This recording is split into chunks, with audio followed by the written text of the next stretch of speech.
Pois bem, ainda falando sobre a falta de água, na última semana, você se lembra, nós recebemos aqui nos nossos estúdios o gerente distrital da Copasa, né? Ele esteve aqui e afirmou que pelo nível, segundo o relatório que eles monitoram, né? Segundo ele, pelo nível do Ribeirão Santa Isabel, nós não corremos risco aí de desabastecimento de água, como aconteceu lá em 2017, né? Mas que também é claro, a gente sabe disso, mas não custa nada reforçar, é preciso o uso consciente da água por parte de toda a população. E ainda nesse tema, a nossa sala de entrevistas de hoje vai receber aí o Tobias, engenheiro ambiental e coordenador da outorga, da Câmara Técnica de Outorga e Cobrança do Comitê da Bacia Hidrográfica do Rio Paracatu. Ele vai falar aí sobre a situação hídrica, né, no nosso município, né, que volta e meia acaba preocupando a nossa comunidade. Veja.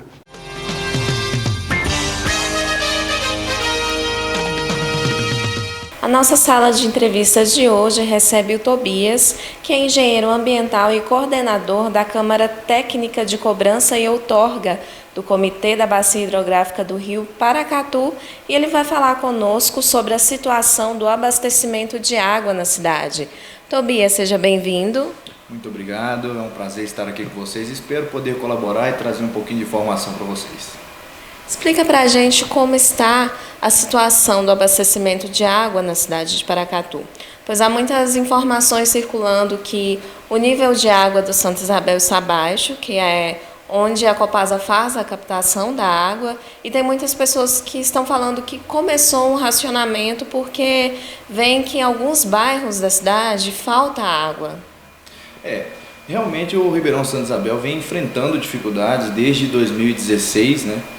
O nível hoje ele se encontra em um nível razoável, não falta água no Ribeirão, mas ainda existe um regime de escassez hídrica. O que significa isso? Existe uma dificuldade de manutenção da vazão do rio. Com isso, já houveram algumas movimentações a nível de estado, onde o IGAM decretou tanto a área de conflito por uso d'água em toda a bacia do Escuro, que inclui a bacia de Santa Isabel, assim como ontem foi publicada uma portaria onde decreta como área de escassez hídrica. A área de escassez hídrica obriga com que os produtores rurais que fazem captação a montante da captação da Copasa, que captem menos, em alguns casos 20% menos e chega até 50% menos. Isso colabora para que não haja nenhuma limitação de captação por parte da Copasa. Mas, segundo os monitoramentos da estação telemétrica existente no Santa Isabel, o nível segue um nível bom, ele varia de 1,48 m a 1,50 m e poucos, mas no final de semana é engraçado que, principalmente no domingo, o nível do rio cai bastante, ele chega a 1,40 m, 1,38 m, então essa movimentação causa talvez uma dificuldade de captação por parte da Copasa. Mas em volume d'água ele tem uma disponibilidade hídrica. Mas também vale lembrar que todas as captações elas são obrigadas a manter uma vazão residual. O que significa?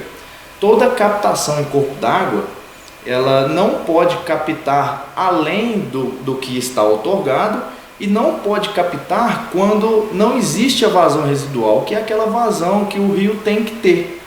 Então, talvez essa seja uma das dificuldades que a Copasa tem tido. Mas hoje mesmo, o presidente do CBH Paracatu, Tonhão, foi ao Ribeirão Santa Isabel e fez uma imagem que mostra que o vertedor tem água. O Ribeirão tem água, não em grandes quantidades, mas ainda tem um pouco. A população teme uma crise hídrica semelhante à de 2017, que faltou água na cidade inteira por muitos dias, né? Houve um racionamento bem ferrenho assim de água. Há a possibilidade de ter esse racionamento de novo, de ter uma crise semelhante à de 2017? Dizer que não existe a possibilidade seria uma irresponsabilidade minha, porque a possibilidade existe. Nós temos um problema de fornecimento de água em Paracatu, tanto que foram feitas várias obras na cidade para setorização, para tentar diminuir esse problema. Mas o fato é que o Ribeirão Santa Isabel vem às mínguas, não existe nenhum trabalho de recuperação de nascente, nenhum trabalho por parte da Copasa em recuperar a bacia. O que nós estamos vendo que esse ano foi feito, que a Emater, junto com a Irriganol, fez um trabalho e tem executado projetos de recuperação da bacia. E isso pode trazer benefícios, mas esses benefícios são a longo prazo. Então, a bacia hidrográfica do Santa Isabel está muito impactada e tem sentido cada ano a diminuição de vazão. Se nós pensarmos um pouco que em 2016, 2017, que foi o ano que teve racionamento em Paracatu, houve uma diminuição das chuvas, certo? Choveu em média 800 milímetros, 850, que é abaixo da média histórica.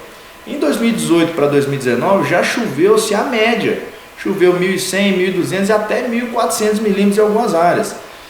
E mesmo assim o Santa Isabel tem sofrido com baixa de vazão. Por quê? Porque as nascentes estão desprotegidas, em muitos casos, não posso generalizar, mas em muitos casos estão desprotegidas. A área de preservação permanente também sofre alguns impactos. As áreas de recarga, que é o que mantém a nascente para manter essa vazão, também estão impactadas. Então isso tudo causa um impacto rio abaixo.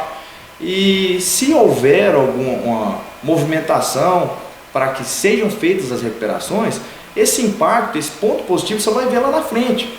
Então, pode ocorrer o racionamento? Pode, porque nós temos uma situação muito ruim na bacia. Mas olha só, também não posso deixar de alertar a população que não devemos desperdiçar água. A água, por mais que nós temos no Ribeirão Santa Isabel, não é em grande quantidade. Nós não temos que ficar lavando rua, não temos que ficar varrendo a rua com água, que é comum você ver em alguns lugares o pessoal lavando a rua, tipo, tem folha, ao invés de varrê-las, joga água para fazer esse efeito. Então é um desperdício muito grande. Vale a pena a população manter uma vazão menor na casa, gastar menos água, né? Aquelas brincadeiras de quando você é criança de escovar o dente com a torneira fechada, é isso aí. Tem que realmente diminuir o gasto em casa, exatamente para não sofrer qualquer problema futuro. Você falou sobre o Ribeirão Santa Isabel, que hoje está bastante prejudicado, e nós vemos que a população de Paracatu ela cresce a cada dia. Seria o Ribeirão suficiente hoje para abastecer a cidade, para continuar abastecendo, visto que a cidade cresce a cada dia? Sobre o crescimento da cidade, eu gostaria de dar uma provocação à população, porque nós estamos vendo em Paracatu, se eu não me engano, são 14 loteamentos que estão em regularização junto à prefeitura. Loteamentos de todos os jeitos, né? Tem em vários pontos da cidade. Imagine você daqui a alguns 5, 10 anos, com todos esses lotes, com casas construídas, lavando roupa, lavando casa, lavando qualquer outra coisa. Isso aí pode trazer um grande problema lá na frente. O Santa Isabel hoje atende Paracatu. A curto prazo, digamos 4, 5 anos, com certeza não vai atender, né? Tanto que a Copasa já projetou uma captação no Ribeirão Escuro, que é um ponto ajusante do ponto que hoje faz a captação, mas eu acredito que mesmo com a captação do escuro não vai ser suficiente. Vou dizer mais, vou além, né? O Ribeirão do Escuro, toda a bacia do Rio Escuro, ela foi decretada como área de conflito. O que significa isso? A área de conflito é uma área que existe mais demanda por uso da água do que água disponível. E fazendo essa projeção da captação da Copasa no Ribeirão do Rio Escuro, significa que ela vai fazer uma captação em onde que já não tem água, né? Já é utilizado pelo agronegócio, já é utilizado por outras indústrias ou o que for, que vai ter um volume menor do que ela demandaria. Então, o que significa isso? A curto prazo, até mesmo essa nova captação no escuro não vai ser necessária, não vai ser suficiente. Muito obrigada pela sua entrevista, Tobias. A TV Minas Brasil agradece e a nossa sala de entrevistas fica por aqui.